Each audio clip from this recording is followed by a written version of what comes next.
महान परमेश्वर को मैं धन्यवाद करता हूँ, क्योंकि उसकी करुणा और दया से हम सब अभी तक जीवित हैं और उन्होंने हम पर कृपा करके एक नया दिन देखने को दिया है, एक नई सुबह देखने को दिया है। उन्हीं के बदौलत आज हम सब जीवित हैं। इसलिए उस महान परमेश्वर को मैं कोटि कोटि धन्यवाद करता हूँ। आइए चलते हैं आज की वचन की ओर। आजकल हर एक इंसान किसी न किसी बात को लेकर परेशान रहते हैं या चिंतित रहते हैं। इस जहां में ऐसा कोई भी इंसान नहीं है जिसको कभी चिंता नहीं आई।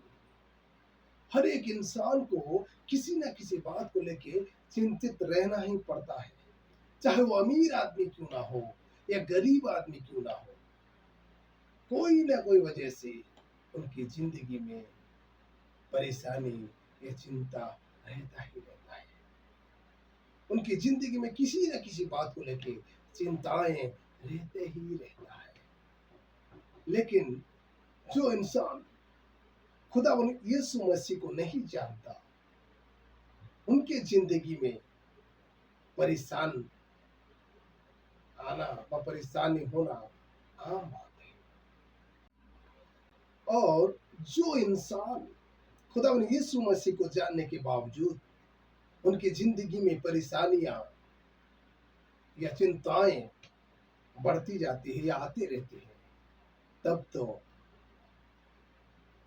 उसने खुदा यीशु मसीह की वचन को या वादे को या पवित्र बाइबल को नहीं पढ़ा होगा या पढ़कर भूल गया होगा।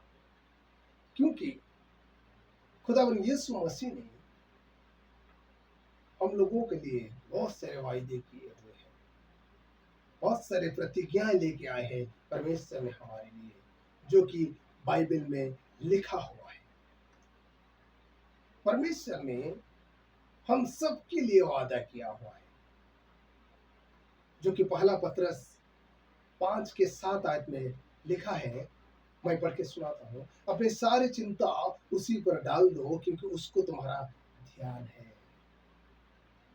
आजकल के मनुष्य परमेश्वर के इस वचन को भूल गए हैं और परमेश्वर को छोड़ इंसानों के पर भरोसा करके या इंसानों पर ज्यादा भरोसा करके समस्याओं में घिरे रहते हैं और लाख कोशिशों के बावजूद समस्याओं से निकल नहीं पाते हैं, क्योंकि समस्याओं का समाधान केवल परमेश्वर की ओर से होता है। परमेश्वर को छोड़ इंसानों का कोई भी समस्या का समाधान नहीं कर सकता। समस्याओं का समाधान करने वाला एक ही है, खुदावंद यीशु मसीह। लेकिन आजकल के इंसान परमेश्वर को भूल जाते हैं और परमेश्वर को छोड़ के मनुष्य के बीच में समाधान ढूंढते हैं। कोई मनुष्य आके हमारा समाधान कर सके, लेकिन ऐसा नहीं हो सकता। परमेश्वर चाहे तो हर मुश्किल का समाधान करता है। हर मुसीबत को उन्होंने समाधान किया है, हर परेशानियों को दूर किया है।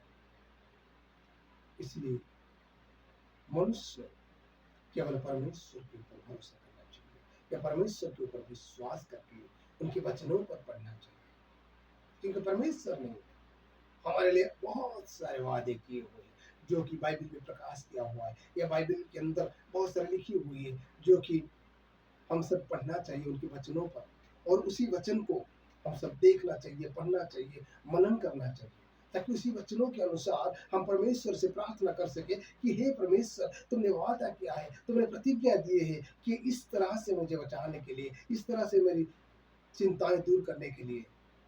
तब हम बता सकते हैं या परमेश्वर से मांग सकते हैं।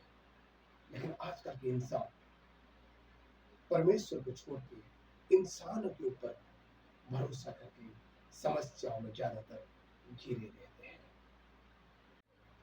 परमेश्वर ने हम सबको प्यार किया है, हम सबको प्यार किया है, जो उनकी लहू दे के हमें खरीदा हुआ है।